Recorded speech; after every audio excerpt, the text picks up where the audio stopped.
이제 2,500 깨지면 이제 현금화했던 거 들어가자라는 분들도 생기더라고요. 요 정도 레벨은 우리 시장 참여자들이 학습이 무지되어 있다. 그러니까 이 정도에서는 내가 붙어도 되더라도 그게 크게 물리진 않는 것 같아요. 올해는 이머징이다. 미장보다 국장이다. 국장 화이팅. 미장도 화이팅. 하지만 국장이 더 화이팅. 예. 2차 전지는 꼭 반드시 has to, must. 예. 밸류 싸움입니다. 그거를 인지하고 보셔야 되는데 결론적으로 보게 되면 지금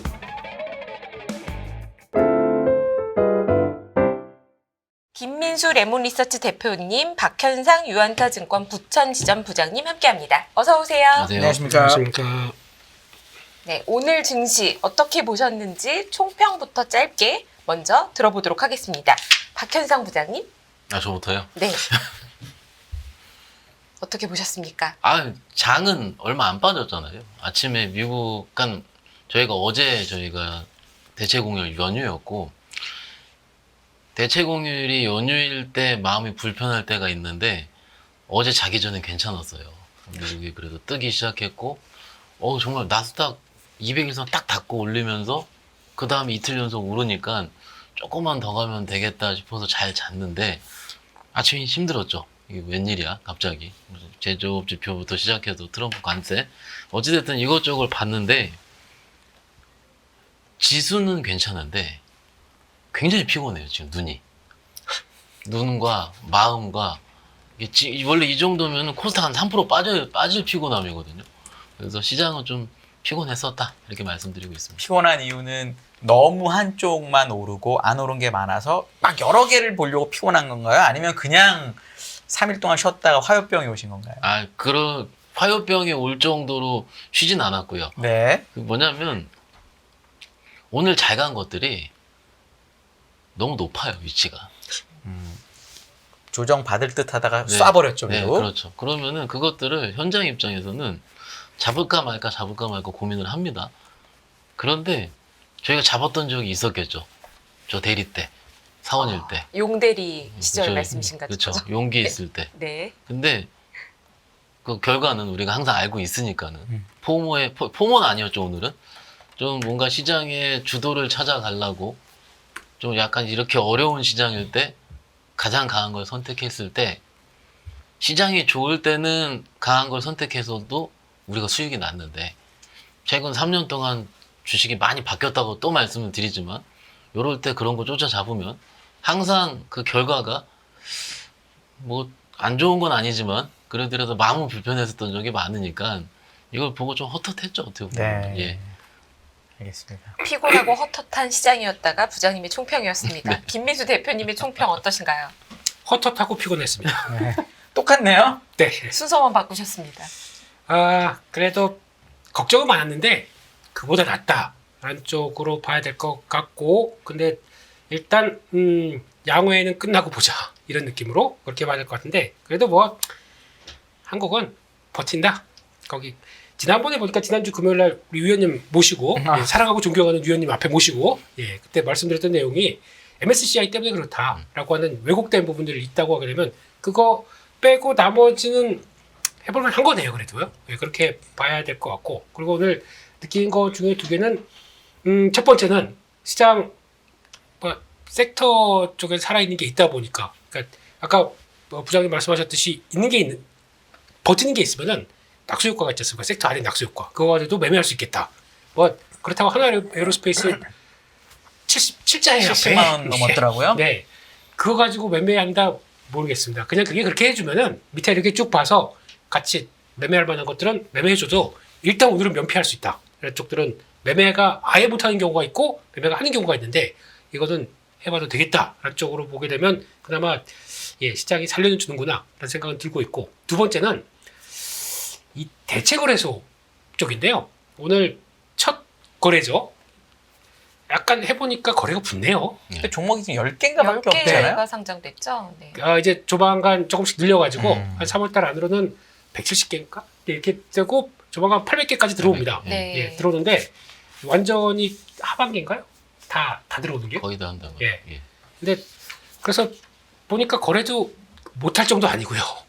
꽤 첫날이다 보니까 다 저 같은 사람들이 넣다가 뭐 이러면서 이렇게 매매를 하셨던 분들이 있는 것 같은데 일단 피곤해지게 생겼습니다. 지금 아직까지도 막 거래 지금 이제 막 거래 끝나는 순간이죠. 네, 그러다 보니까 그런 것도 보게 되면 일단 그러면 글로벌 시장 분위기 이제 좀 맞춰서 다른 종목들도 같이 움직이나 보다 생각하다 보니까 조금 또 바빠졌습니다. 앞으로도 피곤해지게 생겼네요. 네, 매매는 된다. 이거 포인트를 맞춰야 될 것 같습니다. 이제 앞으로 김민수 대표님 2부 출연하시기 직전까지 작업하시다 오시겠네요. 저 못 나올 네, 나와야죠. 대체거래소 보시다가 오셔야겠습니다. 오늘 증시 동향 정리를 해오셨죠? 제 가져오신 거네요. 자료로 한번 정리해 주시면 좋을 것 같습니다. 그렇습니다. 예, 그래서 일단 오늘 나왔던 내용들하고 보게 되면 오전에 장 시작 전에 걱정을 한가득 안고 시작했지만 그래도 디커플링으로 보여줬다. 다행이다라는 생각이 들고 있고 장중에 중국에서 이제 관세 관련돼서 대응하는 얘기가 나왔습니다. 그래서 쭉 보면은 그래도 한 15% 뭐 해당 품목에 대해서 또 액션 취한다라고 했더니 그때부터 중국이 더 올라가더라고요. 예, 우리 살아있다 이런 쪽의 느낌이 나오면서 강한데 일단은 요거는 내일 양일까지 한번 5일까지 나오는 내용들 다 좀 확인하고 그 다음에 중국이 세론으로 나올지 아니면 그냥 생각보다 괜찮네 우리 부양책들 괜찮네 그래서 반응이 나올지 근데 개인적으로는 그대로 추세 유지할 것 같은 느낌이 드네요. 네. 네, 미국에 맞선다라는 느낌이 그래서 그런 쪽으로 보게 되면 한국도 그렇게 뭐 나쁘진 않을 것 같은 그런 모습으로 봐야 될 것 같고 매크로 지표가 이제 바뀌기 시작합니다. 생각보다 10년물 국채금리가 이제 4.2 밑으로 내려간다라고 하게 되면 일단 뭐 내용들은 미국의 경기 위축 관련된 뭐 무슨 얘기가 붙는다고 하더라도 그냥 결론적으로만 딱 보게 되면은 지금 5% 간다고 부담 내었던 게 이제 반대로 나와야 될 거 아닙니까? 그렇게 되면 그런 쪽에서 일단 시장의 픽은 바이오로 갔다라는 쪽들이 이제 눈길이 가고 있고요. 아마 이게 이 정도에서 바이오가 확산되기 시작하게 되면 또 성장주 쪽으로 약간 또 확대가 되나? 이거는 한번 좀 체크해야 될 것 같습니다. 그런 쪽으로 보시면 좋을 것 같고 가상화폐는 이거 좀 너무한 거 아닙니까? 변동폭 확대라기보다는 계속 빠지고 있죠. 잠깐 반짝했습니다. 그건 아주 잠깐 네. 주말에만 그랬었고 네. 내용을 보다 보니까 갑자기 대통령 전략 비축 자산 얘기 나오기 전에 콜옵션이 확 튀었다면서요. 예, 뭐 음모론에 있죠. 예. 거기까지만 하겠습니다. 사실은 확인이 되는 건가요? 그냥 모르죠. 루머인 건가요? 모르죠. 알 수가 뭐 없습니다. 하여튼 그래서 예 거기까지만 하겠습니다. 근데 내가 어떻게 우리 위원님 아이다가 자산에 들어갈 만 합니까? 카르다노, 예, 에이다, 아이다, 카르다노. 네. 카르다노, 에이다 그래도 이런 게 나름 역사와 전통이 있는 그런 거예요? 네, 좀 근데 오래된 역사 거긴 전통 있는 합니다. 코인은 많아요, 사실. 네, 예. 좀 오래된 거긴 합니다. 뭐 들어가도 되는지는 뭐 제가 알 수 없고요. 전문가. 네. 전 모르겠습니다. 거의 음. 좀 오버했다는 생각이 살짝 들어가지고 개인적으로는 뭐 자세한 건 잘 모르겠습니다. 근데 예 그런 쪽으로 봐야 될 것 같고 그래서 그거는 변동성 이제 무지 커지는데 그러니까 이게 어떻게 보면은 가상화폐가 꺾이기 시작하면서 미국 시장도 같이 꺾였거든요. 그러니까 약간 시그널이 나오는 경우도 있다고 생각이 듭니다. 그래서 그런 쪽으로 봤을 때 같이 안정을 받아야 또 이제 변화가 나올 수 있겠다는 것도 좀 보셔야 될 것 같고 이거는 미국 중심인 것 같아요. 완전히 판이 미국 쪽으로 짜진 느낌이다 보니까 그렇게 봐야 될 것 같고 장중에는 외국인들이 선물을 매수를 확 늘렸습니다. 늘리다가 갑자기 좀 이제 플러스 나더니 거기서부터 선물 매도를 다시 하기 시작하면서 좀 변화가 나오더라고요. 그런 쪽에서 아직 수급은 자리 잡지 못했는데 그거에 비해서는 시장이 그나마 잘 버텼다. 근데 이게 시장이 버텼다기보다 섹터로 버텼다고 생각이 듭니다. 그런 쪽에서 오늘 조선, 방산, LNG, 해운 뭐 해운이 이거는 오늘 좋더라고요, 의외로. 예, 이쪽은 그냥 한 세트, 한번 관광까지요. 요거는 한 세트로 봐야 될 것 같고 게다가 뭐 트럼프 트레이드, 관세 회피 섹터 뭐 미국에서 어쩌고. 미국에서 우리가 그래도 떵떵 큰 소리 칠 수 있는 섹터 뭐 이런 쪽으로 나오다 보니까 그렇게 나온 것 같고 바이오는 오후장에 막 살아나더라고요. 네. 그래서 종가가 거의 고가 쪽으로 들어가는 모습들이 많았었고 상대적으로 2차전지는 네 그렇습니다. 2차전지는 그동안에 또 많이 올랐던 거를 어제 그저 이틀 동안 두드려 패더라고요. 금요일하고 화요일하고. 그냥 인터뷰 터리 전에 팔자 네. 이렇게 언급드렸기 때문에 모르겠습니다. 이제 슬슬 다시 줍줍할 때가 들어온 것 같아요. 이것도 보시면 좋을 것 같고 HBM 반도체 쪽도 엔비디아 여팔 그대로 물리는 거죠. SK하이닉스가 계속 삼성전자를 언더퍼폼해요. 네. 계속 며칠 동안. 네. 뭐 한 1, 2주. 이건 뭐 엔비디아 확인하고 봐야겠죠. 음. 네, 그렇게 돼야 될 것 같고 거기다가 재건 쪽은 방산 튀는데 재건 빠진다. 거의 막 말싸움했었죠. 제렌스키 대통령하고 트럼프 대통령하고 그거를 시장 분위기는 아직 멀었어. 종전 그 휴전 멀었어라는 쪽에서 재건주 흔들리는데 의외로 딱 보고 많이 회복했습니다. 그런 쪽에서 재건 쪽에서 봐야 될 섹터는 소섹터는 있다고 생각이 드는데 그거는 또 나중에 시간 되면 말씀드리겠습니다. 부장님, 제가 왜냐하면 저기 김희수 대표께서 갖고 온 것 중에 외국인 선현물 매도세 확대라는 말이 있잖아요. 네.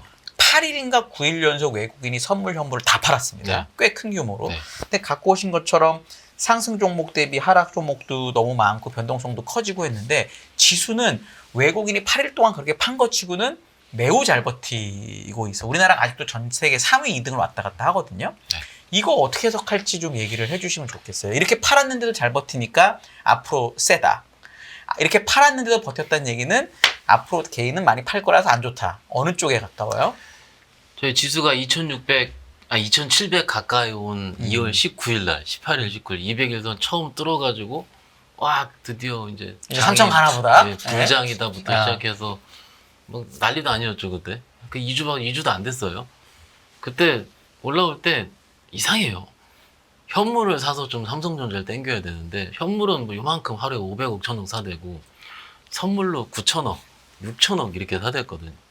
그래서 지난주에 빠질 때 제가 계산도 아니죠. 그냥 소팅을 해보니까는 2월달 선물 판 거 순매도더라고 이제 3천억 정도. 그러면은 경험적으로 선물로서 억지로 끌어올린 것들 작년에도 그랬고 몇 년 동안 한 번씩 그렇게 지수 꾸준히 올릴 때 있잖아요. 그때 삼성전자 올릴 때도 그랬고 그때 다 토해내더라고요. 근데 지금 오늘도 지금 팔았잖아요 선물을. 그러면은 지난주 순매도 오늘까지 순매도 지속이거든요. 그러면은 개인적으로는 더 이상 추가적으로 나오기는 매크로 크게 악화되거나 미국 부러지지 않으면은 없을 것 같다. 개인적으로는 그게 좀 맞을 것 같고 외국인은 더 이상 안 팔 가능성이 높다. 덜 팔 가능성. 덜 팔 네. 가능성이. 선물로서 더 이상 누르긴 힘들 것 같아요. 왜냐면 걔네들도 한 2조 정도까지 때려버리면 또 사잖아요. 또 그러니까는 그런 패턴은 계속 왔다 갔다 하는 것 같고요. 그리고 삼성전자가 오늘 54,500원 보합이에요. 장 이렇게 시끄럽고 그랬었는데 삼성전자가 처음 스타트한 가격이 54,000원대잖아요. 그러니까 이 정도 가격대에서는 우리가 뭐 59,000원 이거야. 좀 밑에서 그 15% 올라왔으니까 그랬다 치긴 하더라도 지금 가격대에서는 사볼만 한 것 같아요. 오늘 아침에도 몇몇 분들은 이제 2,500 깨지면 이제 현금화했던 거 들어가자라는 분들도 생기더라고요. 빠져봐자 지가 2,400이겠지라는 거 아니겠습니까? 계엄 때도 그때 정도였으니까는요. 그러면은 요 정도 레벨은 우리 시장 참여자들이 일단 학습이 무지되어 있다. 일단은 개인적으로 봤을 때는. 그러니까 이 정도에서는 내가 붙어도 되더라도 크게 물리진 않을 것 같아요. 그러니까는 하락 종목수가 많긴 하더라도 오늘은 아까 대표님 말씀하신 대로 그냥 저기 트럼프 트레이드 판이었죠 사실은. 좀 하드하고 조금 이거 내 돈 아니라고 이렇게 무식하게 하나? 라고 생각할 정도로 제가 어떻게 말씀드리고 싶냐면 지난번에 제 바이오 위원님께 한번 여쭤보실 때 이런 적이 있어요.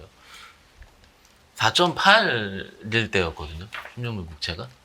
그럼 바이오 팔아야 되느냐 비슷하게 했는데 4.8일 때도 4.8임에도 알테오전은 버텼거든요. 네. 그렇죠.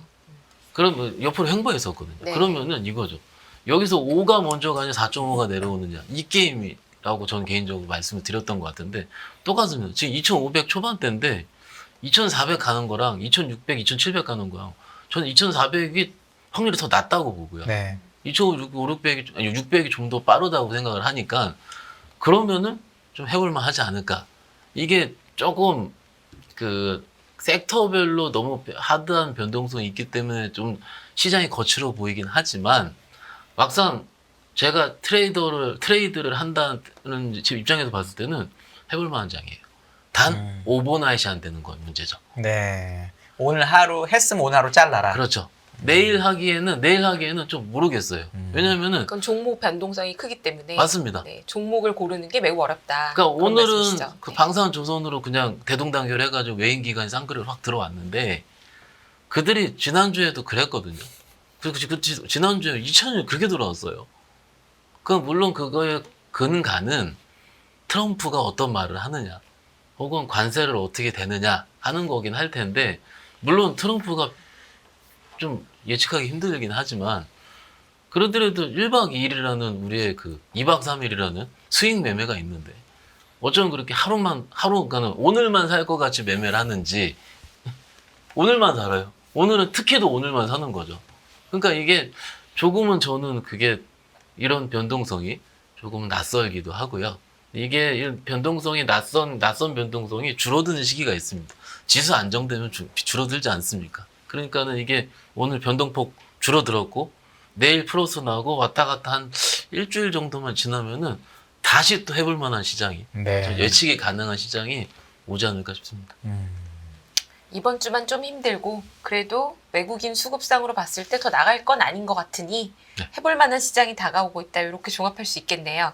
저희가 달러 자산이냐 비달러 자산이냐 미국이냐 신흥국이냐 이 얘기를 굉장히 많이 하고요. 한국이 신흥국이라고 하면 또 싫어하시는 시청자분들 주식은 많으세요. 신흥국입니다. 근데 그건 냉정하게 그거는 주식시장에서는 글로벌 후진국 아니에요? MSCI에서 MSCI에서 신흥국으로 저희를 넣어놨습니다. 신흥국으로 프론티어 확인하고 시장은 있어요. 아닙니다. 네. 한국은. 네. 네, 완전히 그 개척해야 되는 프론티어 시장은 아니고 이머징 마켓입니다. 근데 이제 그러면 한국도 신흥국이라고 보고 미국이냐 신흥국이냐 어떻게 판단해야 할지 대표님 오늘 준비해 오셨나요? 네, 다 보셔놓군. 네. 네. 일단 고민이 많으실 겁니다. 근데 지금 이제 미국장 작년부터 열심히 매매하셔서 나와요. 바이앤홀드의 대표 주자 이러면서 또 갖고만 있으면 계속 올라오고.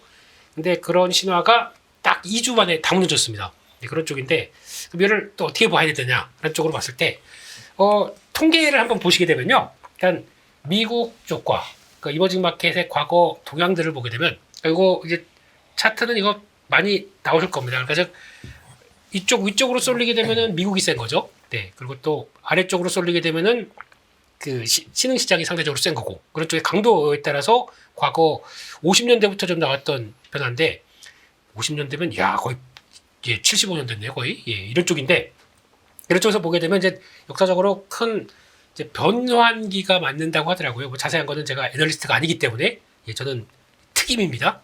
트레이드하는 사람이다 보니까 그런 쪽에서 일단 지금 과거 한 2000년도 초반 같은 경우도 미국이 셌습니다. 근데 센 기간 보게 되면 95년도부터 2000년도까지 한 5년 동안 또 무지막지하게 셌었는데 결국에는 한번 그쪽으로 가면은 또 내려옵니다. 그러면서 또 다시 자금의 변화가 이렇게 쓱 나가오는 게 일반적인 변화고요. 근데 그때 보게 되면 약간 쌍봉 비슷하게 만들어 놓고 이것도 꺾이죠. 네, 그런 쪽으로 보게 되고 그러면 지금 약한 출발은 이제 신흥국과 미국이 이제 바뀌기 시작했던 때가 약간 2010년대 초반 그러면 거의 4, 5년 동안 네. 15년 동안 거의 지금 미국 일반도로 지금 들어오는데 상대적인 강도를 보게 되면 상대적으로 꽤 셌습니다. 그런 쪽에서 이런 상황까지 진행이 됐는데 지금 패턴 보게 되면 상대적인 강도는 이것도 약간 고점에서 M자식으로 바뀌고 있더라고요. 그런 쪽으로 나와서 만약에 이게 좀 한 10년 만에 사이클이 10년 15년 만에 들어오는 사이클이다. 그러면 이게 또 반대로는 이머징 마켓 쪽으로 관심이 높아지겠죠. 근데 그런 쪽에서 그때 나오는 변화 이것저것 이렇게 살펴보게 되면 그래도 달러와 아까 환율 얘기 일부에서 많이 하셨기 때문에 달러와 또 이제 금리 관련된 변화들이 또 이제 이렇게 바뀌기 시작하면서 나오는 경향을 본다라고 하게 되면 요즘에 딱 그거죠. 지금 만약에 미국을 보고 유럽과 중국을 본다. 그러면 차이가 큰 게 일단 최근 들어서도 그래요. 금리를 막 인하를 하다가 미국 멈춘 거 아닙니까? 그 뭐 좋으니까 그만큼 경기가 좋으니까 뭐 안 좋다고 최근에 안 좋다고 얘기를 하시는 분들 있겠는데 이 정도 성과 냈는 데가 어디 있습니까 지금? 그러다 보니까 또 거기다 미국만 챙기겠다라는 쪽들이 보다 보니까 그게 작년까지는 강했었죠. 근데 미국은 그러면 그 정도의 밸류를 끌어준다라고 하게 되면 자금이 들어와야 될 거 아닙니까? 근데 자금이 금리가 더 이상 내리지 못하는 현상들 그게 만약에 딱 멈춰 있다라고 하게 되면 선순환하는 게 좀 부족하겠죠. 근데 반대로 유럽이나 중국 같은 경우는 중국 부양책 그리고 유럽은 경기가 안 좋다 보니까 계속 금리 인하. 이번 주에 또 22 통화정책회의 있는데 또 금리 인하 얘기 나오기 시작하더라고요. 그렇게 되면은 뭐 누가 지금 독일 경제 좋다고 누가 얘기하겠습니까? 근데 거기서 오히려 주가가 강한 얘기는 일단 유동성이 공급된다라는 쪽에서 이를 보게 되면 미국과 비미국 이게 약간 좀 떨어지는 느낌이에요. 그런 쪽의 변화가 나오다 보니까 시장은 상대적으로 강하고 이렇게 됐을 때 한국은 그럼 어디 쪽에 붙겠느냐? 라는 쪽으로 봤을 때 비미국 아닐까요? 이런 쪽의 느낌이 들어서 그런 변화가 나오게 되면 요게 이렇게 나오기 시작하게 되면 상대적으로 그러면 미국은 그렇다고 해서 빠지는 게 아니라 미국은 이제 어차피 많이 올라왔고 작년에 그렇기 때문에 왔다 갔다 해서 더 이상 밸류 확장이 못 된다라고 하게 되면 그에 따라서 자연스럽게 자금들은 다 이머징 쪽으로 들어오는 과정, 이머징 쪽으로 들어오는 그런 과정. 그리고 특히 요즘 보니까 느낌이 그렇더라고요. 미국이 약간 유럽은 좀 이제 동아시아하고 러시아랑 손잡은 것보다 러시아랑 약간 과거보다는 좀 격상한 느낌이 좀 나지 않으세요? 이게 러시아를 친하게 지내야지 러시아가 싸게 파는 네. 중국하고 인도의 기름을 이제 딴 나라에 팔아먹을 수 있으면 중국의 무역 수지가 흑자가 매우 많은 이유가 수입품이 되게 적어서 그렇거든요. 네. 그런 효과도 있다라고 이제 보면은 유럽과 미국의 사이가 나빠질 가능성이 매우 높아지는 거죠. 그런 그림까지 보시는 거죠. 그렇죠. 그렇게 되면서 약간 좀 이번에 그랬으면은 왜 우크라이나한테 그렇게 승질을 했을까? 일부러 낸 거죠. 이게 보여주려고. 보여주는 게 네. 부통령까지 같이 나서 그렇게 보여줬다는 얘기는 뒤에 그리고 있는 그림이 뭘까라고 생각했을 때 그렇게 들어가고, 그러니까 약간 작년 하반기 때 그랬지 않습니까? 러시아랑 중국이 약간 멀어졌잖아요. 아마 제가 보기에는 이거 군사 얘기 뭐 들어가서 좀 죄송하지만은 지원을 잘 안 해주고 파병 이런 거 절대 안 해주고 뭐 이런 느낌이 나다 보니까 약간 좀 등 돌리는데 여기서 미국이 갑자기 나와서 뭐 이런 분위기가 좀 다시 되는 것 같아요. 그런 쪽으로 봤을 때 일단 러시아도 뭐 아직 전쟁이 끝나진 않았지만 그런 변화로 보게 되면 신흥국 쪽에 좀 가깝고 많이 소외됐던 신흥국 이런 쪽으로 보게 되면 그래도 그렇게 나오나 이렇게 동양들이 생각이 들더라고요. 네. 그렇게 되면은 일단 결론은 올해는 이머징이다. 미국보다는 미장보다 국장이다. 이런 느낌으로 바라보면서 해보려고요. 그냥 뭐 이런 거 봐가지고 뭐 어떻게 뭐 알겠습니까? 그냥 그러네 라는 생각 쪽에서 국장 화이팅, 네. 미장도 화이팅. 하지만 국장이 더 화이팅. 네, 왜냐하면 이게 연결되는 게 올해 지금 SK하이닉스가 고점에서 지금까지 거의 20%가 빠졌더라고요. 그렇죠. 네. 거의. 근데 삼성전자는 그래도 플러스잖아요. 네. 그럼 결국 이거를 좀 억지긴 하지만 SK하이닉스는 HBM 향이니까 미국 향이고 삼성전자는 HBM을 아직 못한 하지만 엔비디아 향은 아니니까 조금 억지로 말하면 중국 향이고 네. 그래서 주가가 벌어졌다라고 생각할 수도 있잖아요. 그럼 엔비디아가 주가가 이 모양이면 계속 엔비디아 밸류체인은 별로고 삼성전자와 중국향 밸류체인은 좋다라고 생각할 수도 있는데 그거에 대해서 많은 분들이 궁금해하시거든요. 어떻게 보시는 게 좋을 것 같아요? 엔비디아 곧 반등 나올 것 같습니다. 곧 반응 나온다. 내일 모레 브로드컴 실적도 있어서 네. 그것도 곧 있고, 반응 나온다. 그렇게 추정하는 가장 큰 이유는 테슬라 3배짜리, 2배짜리, 3배짜리, 엔비디아 2배짜리가 곧 터진다고 합니다. 뉴스 보니까. 곧 터진다는 게 무슨 아래쪽으로 네. 터진다고요? 그러니까 지금 그쪽 투자하신 분들 많이 있잖아요. 물려 있어서. 네. 근데 예전에 아이온큐 터질 때 있잖아요. 그때도 반등 크게 나왔어요. 아이온큐 터지고 나서. 일단 한쪽으로 쏠리면은 아닌 것 같습니다. 미국이 뭐 제가 미국을 분석하는 사람은 아니지만 그러더라도 가장 안정된 시스템을 가지고 있는 국가가 맞다면 지금 M7이 주가에 차지하는 비율이 매우 낮아졌고 그래서 그쪽에 대한 낙수효 떨어지는 다른 자금들이 지금 중국 쪽 혹은 코리아 쪽으로 오는 게 맞는 것 같아요. 그것까지는 충분히 이해를 하는데 그러기에는 너무 많이 빠졌어요. 지금 빠졌으면 기술적으로 봤을 때도 그렇고 지금까지 주도 역할을 해왔던 것들이 빠진 이유가 경기 침체 혹은 뭐 블랙엘에 대한 뭐 수요에 대한 부분 이런 건 근데 새로운 이슈는 아닌 것 같거든요. 어쨌든 AI의 큰 사이클이 지나는 중은 맞는 것 같은데 중간중간에 한 번씩 흔들리는 과정이라 생각하면은 한 번 정도는 미국도 혹은 M7도 반등 나올 확률은 높다고 봅니다. 그렇기 때문에 일단 하이닉스가 안 된다, 삼성전자 더 된다 이러다기보다는 삼성전자는 그냥 지금 54,000원, 3,000원대에서는 그냥 PBR 한 배, 6만 원 초반대까지 기다릴 수 있는 주식이라고 생각하는 게 제가 보기엔 맞을 것 같고요. 뭐 미국이냐 한국이냐 신흥국 말씀하셨는데 이것도 이렇게 생각을 합니다. 미국은요, 우리나라 분들이, 그러니까 우리나라 대부분의 투자자분들이 가장 좋은 말은 뭐냐면은 3년 묵혀입니다. 3년 묵혀.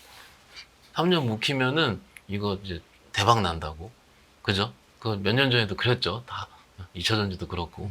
그랬는데 왜냐하면 우리나라 가장 좋아하는 말이에요. 저 현장에서도 매매 많이 하면 수수료 나간다 뭐라 하고, 그죠? 뭐 거래 비용 많이 나간다 하고. 근데 우리나라는 매매해야 되잖아요. 저희는 매매해야 됩니다. 근데 지금까지 엠셈을 비롯한 미국 주식은요, 작년 한 11월까지 트럼프 당선 전까지 그게 맞았어요. 그렇죠. 그러면 이게 어떻게 생각하면 맞냐면은 바이앤홀드를 좋아하시는 대다수의 투자자분들은 미국 시장이 맞는 겁니다. 그런데 매매를 하는 우리 입장에서 봤을 때는 그냥 작년에도 그렇고 올해도 그렇고 한국 시장이 맞는 거죠. 제가 보기에는. 근데 중국을 슬슬 알리바바라든지 혹은 홍콩은 아시다시피 플러스 마이너스 100% 하는 거 아시죠? 그러니까는 그런 변동성을 좀 목표로 하시는 분들이 늘어나는 것 같아요. 요즘 조금. 중국 시장이 워낙 나쁘지 않다 보니까는. 근데 그거를 제가 2017년도인가 후강통청 개방할 때 해봤거든요. 근데 중국 시장은 뭐라 그럴까요? 개방을 해서 매매를 해보면은 그날만 좋습니다. 그날 좋고 막 매매하다가 신나서 하다가 조금 내가 부자가 될 것 같은 느낌이 들 때 갑자기 정책 리스크가 나오고 정말로 그런 적이 많아. 제가 과거에 후강통 매매할 때 실전 느낌이. 경험에서 우러나오는 진심 어린 말씀이시네요. 그렇잖아요. 느껴집니다 지금 예. 스튜디오에서. 네. 그러니까는 장기로 하기에는 뭔가 불안하다 이거죠. 네. 그러니까 이모징 나름이긴 한데 모르겠어요. 저는 일단 미국이 주도가 될 확률은 높다고 보고요. 그런데 매매하는 저랑 민수 대표님 같은 경우는 어딜 갑니까? 저희가 부장해야죠. 그렇게 생각합니다. 이거 되게 재밌는 질문과 답변이었던 것 같아요. 지금 미국 하느냐 신흥국 하느냐 한국 국장이 낫다.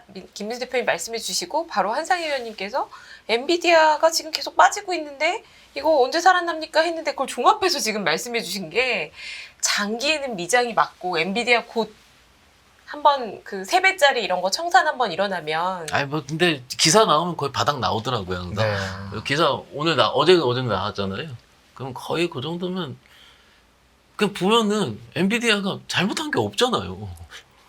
그렇잖아요. 아니 실적자 70몇 프로 그 이익률이요. 그거 80%안 됐다고 그건 아니죠. 이미 빠지면 빠졌잖아요. 그거 이후로. 그러면은 요 정도쯤에서는 저 미국도 그렇고 어느 정도는 그래도 대반등은 아니더라도 옆으로 횡보하거나 어느 정도 위치를 찾으려는 노력은 할 가능성이 크다고 봅니다. 한국이나 중국은 지금 들어가긴 좋지만 변동성을 즐기는 분들에게 추천한다라는 얘기로 요약이 될 것 같습니다. 그러면 이 변동성 사실 지금 최근에 지난 몇 년간 가장 뜨거웠던 변동성은 2차 전지였죠.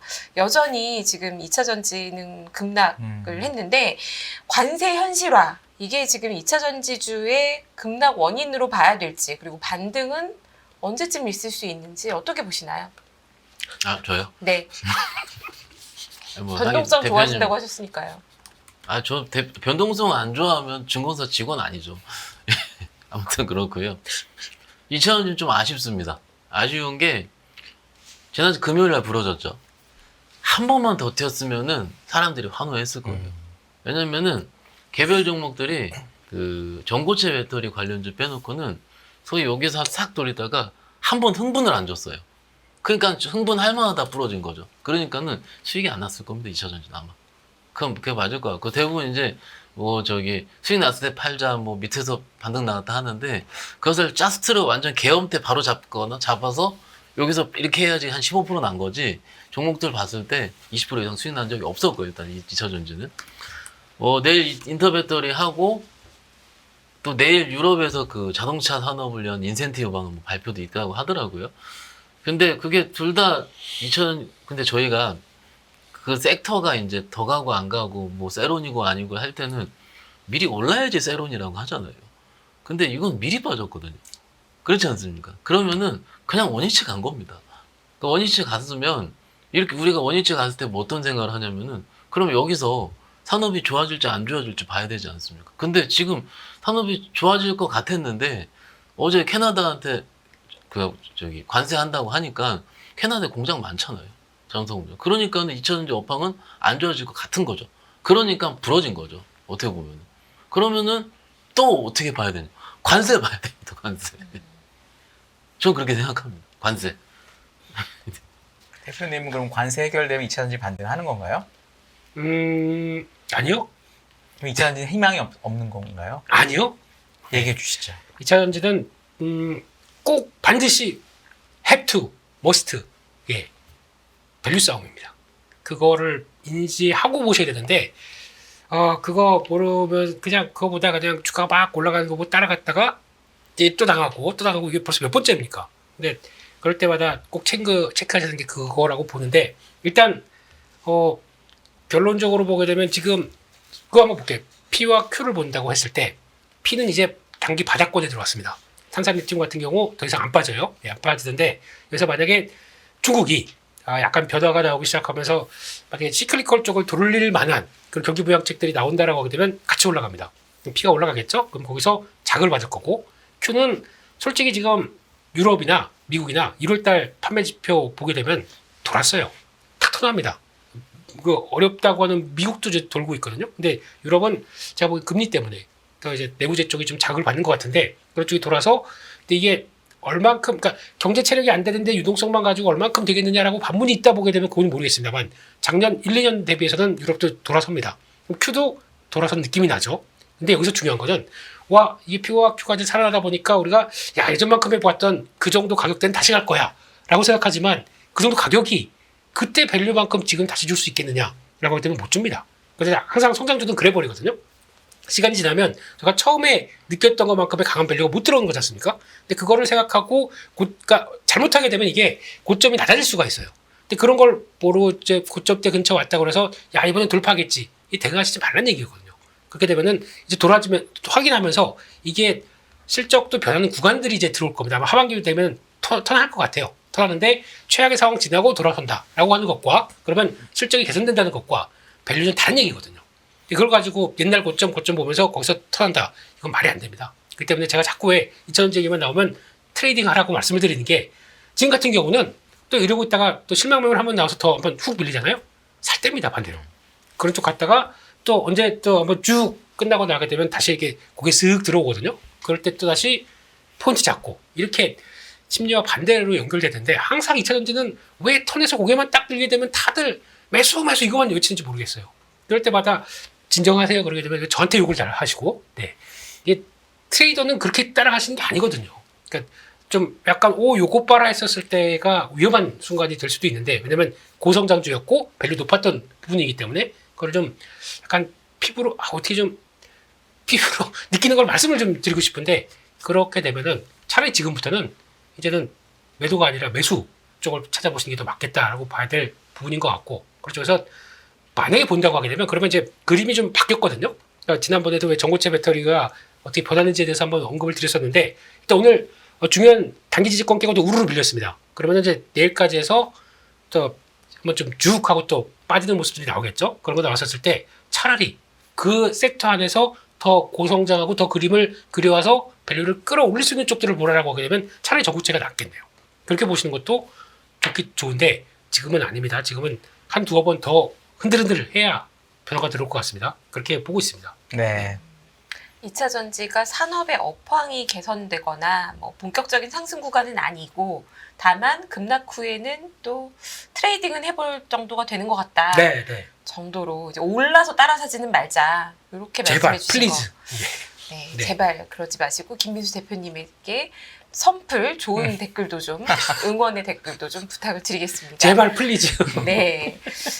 지금 박현상 부장님 앞서서 지금 2차 전지는 관세를 봐야 된다 이렇게 말씀해 주셨는데 관세 때문에 트럼프가 아까 말씀하신 것처럼 말할 때마다 무슨 멘트가 나올 때마다 움직이는 시장이지 않습니까? 관세 때문에 이미 빠진 섹터가 있고 2차 전지도 그 중에 하나일 거고요. 그다음에 안전지대라고 보는 섹터도 있나 봐요. 뭐 오히려 좋다라는 얘기도 하죠. 지금 조선 그리고 뭐 방산, 엔터 이런 산업들도 있는데 이 안전지대와 하락 섹터 전략을 어떻게 가져가면 좋을까요? 이게 굉장히 어려워요. 왜냐하면 매매가 되시는 분과 되지 않는 분들이 있기 때문에 어려운 거거든요. 결국 투자자가 문제네요. 아니요. 근데 제가 문제인 거죠, 제가? 아니요. 그러니까 네. 저도 이게 고민을 하는 부분인데 네. 오늘 에어로스페이스를 쫓아갈까? 하나오션을 쫓아갈까? 두 개 다 양색도 대장주잖아요. 딱 거기서 신고가가 나는 순간을 봤어요.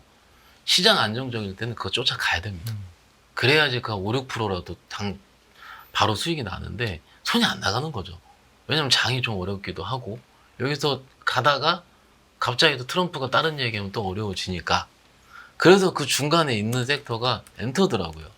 엔터를 봤더니 최근에 굉장히 견고했고 그런데 또 뉴스 보니까는 그 왕이 부장이 올라고 했다가 중국 정서가 좀 좋지 않다는 이유로 이번에 방한을 좀 연기했다는 뉴스가 나오긴 나오더라고요. 그래서 그거 보니까는 아, 엔터 좀 아닌가벼라고 생각했다가 오후에 다시 보니까 다시 올려놓더라고요. 특히 YG 엔터 같은 경우 가장 많이 올라왔는데 그냥 이런 부분 딱 요 세 가지를 보면서 생각한 건 이거죠. 그 섹터에 악재가 나오면 사는 건 맞는 것 같다. 빠질 때. 그 주도는 맞으니까. 그런데 그러니까 관세 피해주가 아닌 업종은 빠질 때마다 사는 게 맞다. 맞아요. 네. 맞는 것 같아요. 왜냐면 가장 빨리 회복을 하더라고요. 오늘 에어로 솔직히 일봉 하나만 보고 지난주 금요일 하나 에어로 봤을 때는 끝난 거예요. 단기 추세 끝. 그러니까 21선까지 무조건 간다? 그거 한 10% 더 빠지겠죠? 이렇게 생각되는데 그 14%, 15% 말아 올려 버리니까는 이러면 진짜 센 거가 맞긴 맞죠.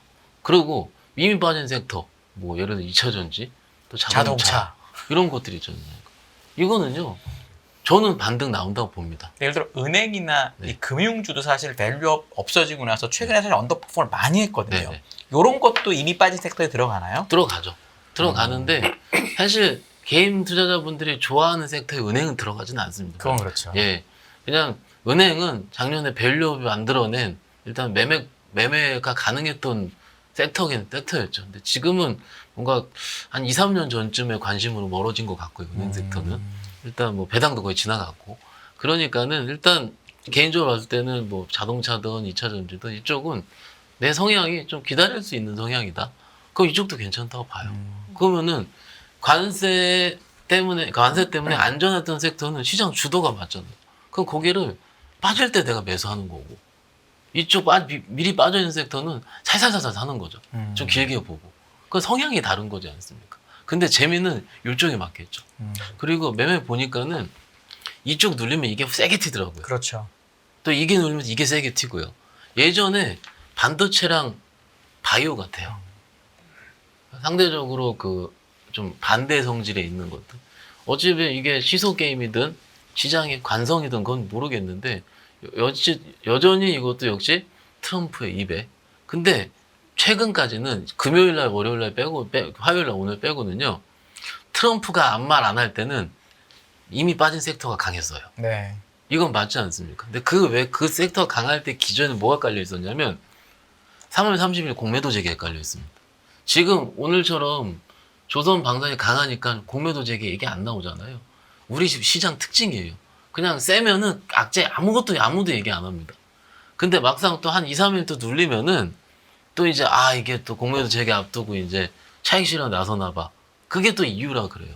그러니까 이게 굉장히 웃긴 거죠. 또 어떻게 보면. 그래서 기저에 깔려 있는 이유를 좀 생각을 해보고 그게 우리 투자자분들 생각에 이거 공매도 재개하면 이쪽 미룰 어떤 섹터 안 될 것 같아. 그럼 차라리 그냥 빠져있는 섹터를 살살살살 하는 게 낫고요. 근데 그거 아니야. 여전히 트럼프 내러티브 너무 세. 그럼 이쪽으로 해야죠. 빠질 때는. 그래서 선택의 몫이 맞는 것 같고 개인적으로는 부자 쪽이 맞는 것 같습니다. 주도주를 사라 빠질 때. 아니요. 이미 빠진 섹터. 이미 빠진 섹터. 네. 개인적으로. 왜냐면 못 버티겠어요. 흔들릴 때. 그게 지금은 근데 이미 빠진 섹터가 또 빠지진 않습니까? 그건 손절 라인을 제가 명확하게 5%든 네. 정할 수가 있잖아요. 네. 근데 오른 섹터의 변동성은 하루에 10%는 기본이니까 그냥 화장실 갔다 오면 5% 6% 빠져 있으니까는요. 그거를 제가 좀 테이킹 하기에는 좀 다르다 이렇게 말씀드릴 수 있습니다.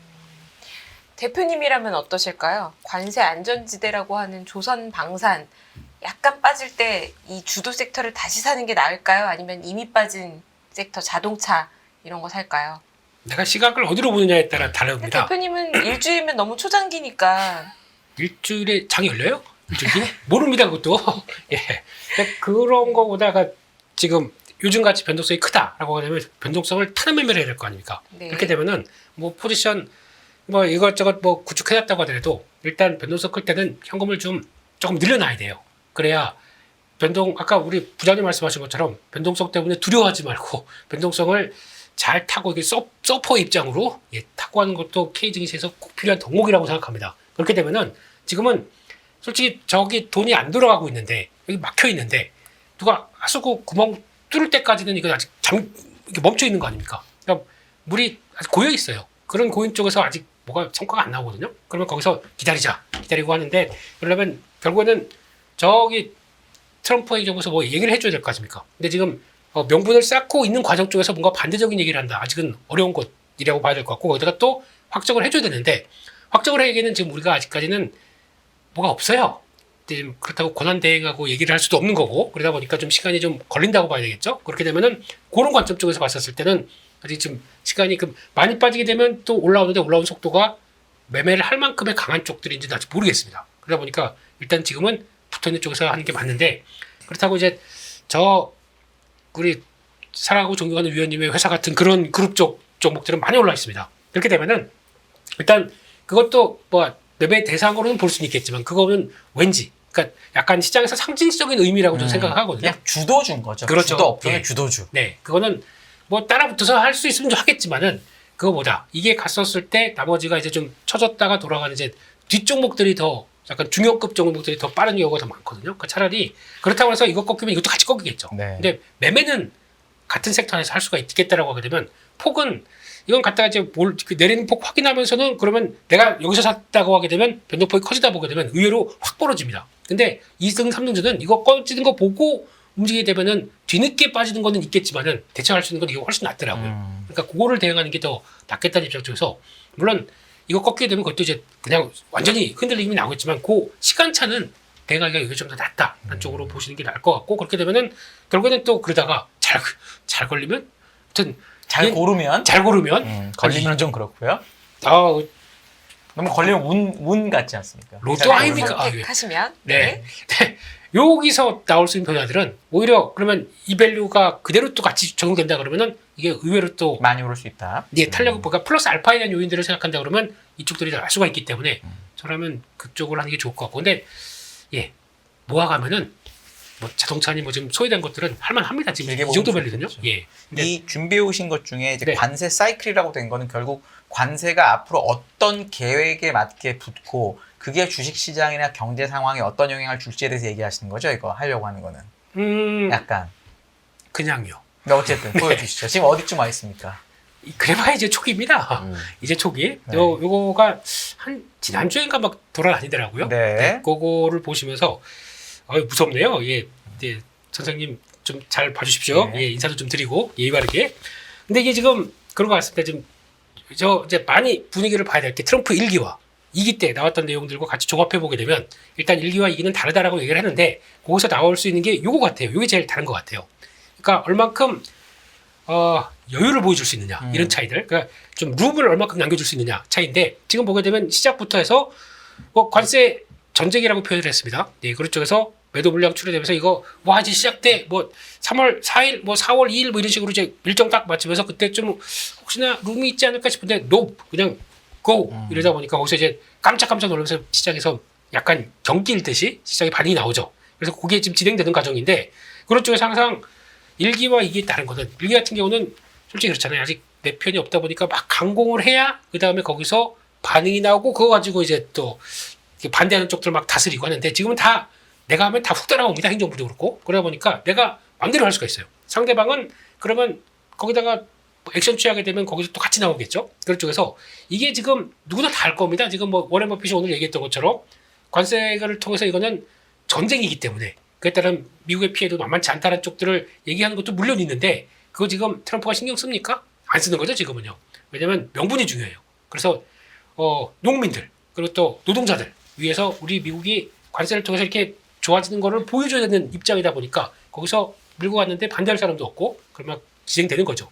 그런데 막 밀고 가다 보면은 분명히 이제 안 좋은 시도들이 나올 겁니다. 그게 이제 주가도 그렇고 아니면 경제 흔들리는 모습들이 나오고 그렇게 되면 당연히 변화가 나올 겁니다. 그게 이제 관세에 대해서 유예 논의를 하거나 아니면 협상을 하거나 요게 이제 트럼프 전략이겠죠. 그게 이제 처음에는 뭐 상반기 중에는 이게 계속 압박이 들어갈 거고 상반기 좀 넘어가기 시작하게 되면은 조금 이것 봐라. 그렇게 되면 이제 변화가 나오겠죠. 그러면 관세 우려 완화되고 협상 나올 것 같고 그러면 증시는 이제 거기서부터는 다시 아유 그 정도는 아니네라고 변화가 나오겠죠. 저게 언제쯤이라고 생각? 저게 이제 동그라미로 돼 있어서 그런데 네. 저희는 정확한 답을 원하니까 월로 찍으시면 어떤 몇 월쯤 될 것 같으세요?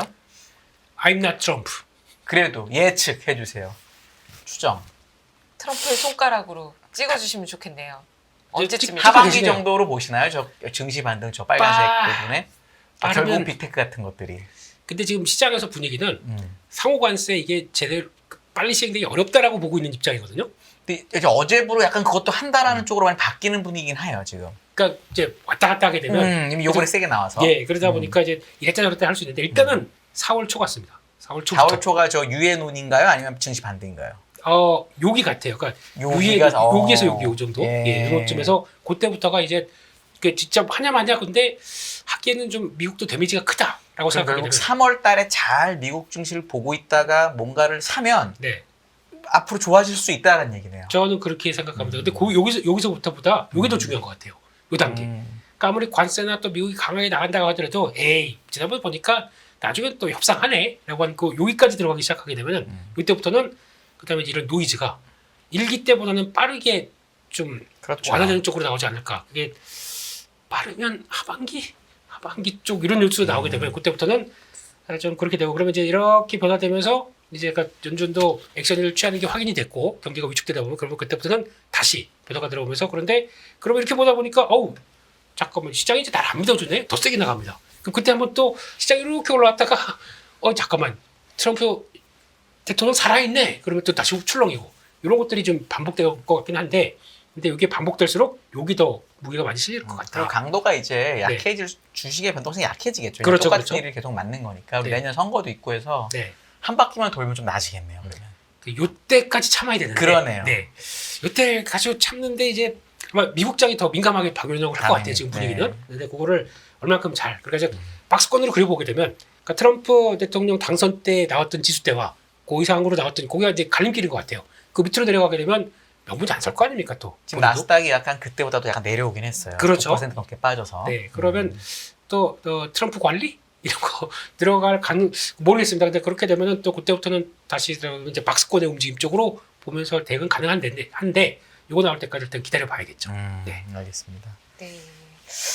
트럼프 얘기를 많이 해봤으니까요. 그러면 또 한국 주식시장 얘기를 해보죠. 하루에 12시간 주식 거래를 할 수 있는 대체 거래소가 오늘 출범을 했습니다. 이게 시장에 어떤 영향을 줄 수 있을까요? 일단은 10종목이 거래가 네. 된다고 하던데요. 부장님 어떻게 보십니까?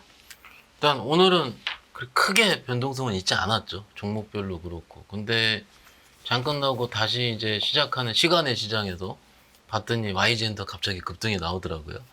그건 아마 시장 참여자들이 오늘 좀 강했었던 거를 장 끝나고 한번 좀 일부 매수하려는 저와 같은 우리 김민수 대표님 같은 그 매매하는 호기심 있는 분들이 조합일 것 같습니다. 초전문가들이 하시는 예. 거죠. 네. 아마 한 번씩은 툭툭 건드려 보는 것 같아요. 근데 이 매매라는 것 자체가 우리가 봤었던 니치 마켓에서의 교집합이기 때문에 아마도 이런 트라이들은 좀 나올 것 같습니다. 그러다가 이제 17일부터인가 이제 100몇 개 종목으로 늘어나고 뭐 이제 800개 늘어나고 이렇게 하면은 이게 좀 만성화가 되겠죠. 그런데 이 넥스트레이드에 들어가지 않는 종목들이 작은 종목들이 있긴 있을 것 같아요. 그런데 오늘 어떤 생각을 했냐면 만약에 시간 외에서 호재가 나온 종목들 네. 그런 종목들의 경우는 아마도 매물은 그때 다 소화될 것 같아요. 8시까지.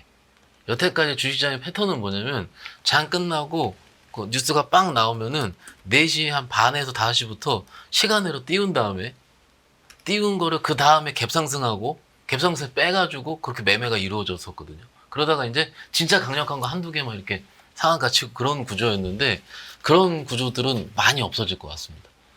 아마도. 왜냐면 미리 매물 소화가 끝났기 때문에라는 게 하나의 촉곡진 것 같고요. 그리고 이제 대체 거래소가 더 지속이 되면은 당연히 이제 거래 대금이 늘어날 거고 지금은 다들 헷갈려하고 안 하는데 이것이 만연화되면은 그럼 당연히 증권주의 수혜가 되지 않을까 이런 거는 조금씩 들긴 드는데 일단 지금은 개인적으로는 적응의 단계라고 생각을 하고요. 오늘 재밌는 거는 8시 40분에 왜 장 안 열리냐고 전화 온 거 하나.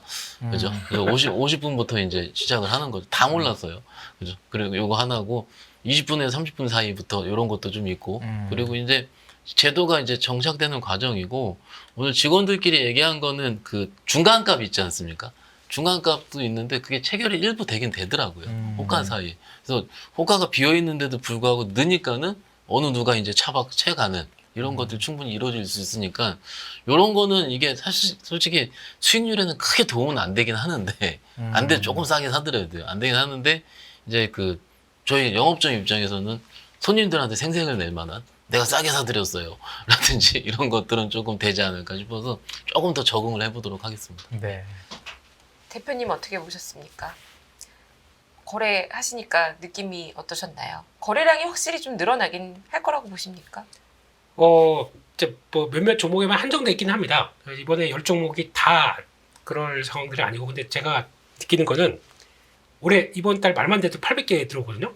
그러면은 또 다른 아마 말 그대로 대체라는 시장에 대해서 체감이 확 들어올 것 같아요. 그러다 또 그때부터는 올해부터 또 공매도 재개되고 그렇게 되면은 종목 변동성도 좀 확대가 될 가능성이 높고 그렇게 되면 매매할 만한 시장이 생각보다 좀 호가도 그렇고 아까 보니까 몇몇 종목들은 벌써 프로그램 매매가 붙더라고요. 그래서 야 벌써 첫날부터 신기하네 라는 생각이 들어서 아마 여기서 시장이 만약 정체나 뭐 큰 변화가 없다 그러면은 약간 주춤하다가 종목 들어올수록 그때부터는 4월 달부터는 해볼 만한 시장이 되겠다는 쪽으로 봐야 될 것 같은데 근데 이제 여기가 수수료가 뭐 싼다면서요. 아까 수수료 계산 안 해봤습니다. 그냥 뭐 제가 쓰는 증권사 죄송합니다. 예, 좀 무료 수수료를 쓰고 있기 때문에 죄송합니다. VIP 고객님. 네? 네? 네. 아닙니다. 네.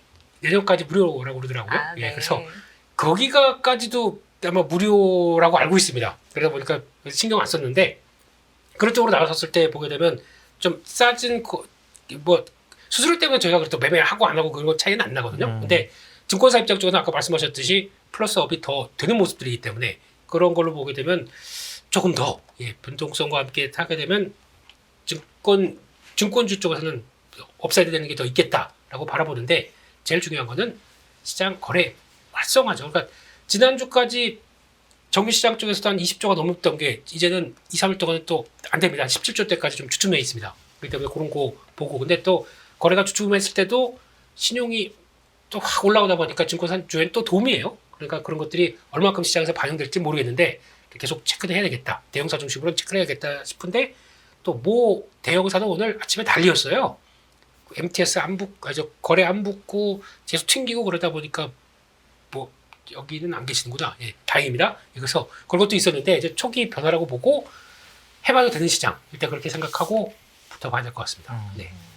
주 40시간 근무에 하루 8시간 근무하는 시대에 갑자기 주식시장이 12시간 열린다니까 이게 무슨 일인가 싶은 생각도 저한테는 좀 드는데요. 어쨌거나 시장 효율화 측면에서나 거래량 증가 이런 측면에서는 좀 긍정적인 수혜도 증권주에 있을 수 있겠다 이런 말씀이신 것 같습니다. 다음 주제로 또 넘어가면 좋을 것 같은데요. 오늘 그 시장 정리해 주시면서 오늘 장 막판에 좀 급반등한 섹터 바이오주 특히 코스닥 같은 경우에는 기관의 순매수 1, 2, 3, 4, 5위가 전부 바이오 헬스케어로 들어왔는데요. 이게 3월의 주도주가 될 수 있을까요? 일단 가장 가능성은 높다고 봐야겠죠. 그러니까 논리상으로 별로 뭔가 이렇게 치부할 이유가 없습니다. 별로. 그러니까는 금리 떨어져 있고 3월 달부터 뭐 유럽 페아마켓, 4월에 AACR 있고 5월에 아스코 있고 쭉 있는데 뭐 HLB가 3월 20일 날 일정이 또 있고 유한양행도 들어오고 알테준도 있고 한올바이오, ABL바이오 그러니까 우리가 알고 있는 굵직한 종목들의 임상 결과라든지 혹은 기대하고 있는 이벤트들이 3월에 많이 모여 있으니 아마 선반영 측면에서 오늘 바이오주들이 매수상이 많았잖아요. 오늘뿐만 아니라 지난주에도 그랬어요. 사실 바이오가 항상 많았었거든요. 그러니까 특히 외국인보다 기관 투자자들 입장에서는 모멘텀을 미리 선취하는 경우가 많이 있잖아요. 그래서 지금 들어오는 중 같은데 이게 아마 여기서 이제 오늘 딱 보니까 확산될 때 안 올라왔던 애들이 갑자기 밑에서 거래 확 터지는 것들이 있지 않습니까? 그것들이 좀 보이더라고요. 이게 소위 작은 주식들이 확산이 될 때 지금 고민되는 게 우리가 알고 있는 알테오젠부터 시작해서 오늘 보로노이가 신고 갔었거든요. 이런 식으로 기존에 알고 있던 것들을 매매할지, 이제 바이오 시즌이니까 밑에 있는 거 째려보다 걸어서지면 붙어야 될지, 이거는 각자 선택의 몫이라고 보는데, 이럴 땐 그냥 편한 건 ETF입니다. 네. ETF가 가장 수익이라기보다는 안정적으로 그 섹터를 들고 왔을 것 같고요. 왜냐면은 개별 종목은 한 번씩 털리게 하잖아요.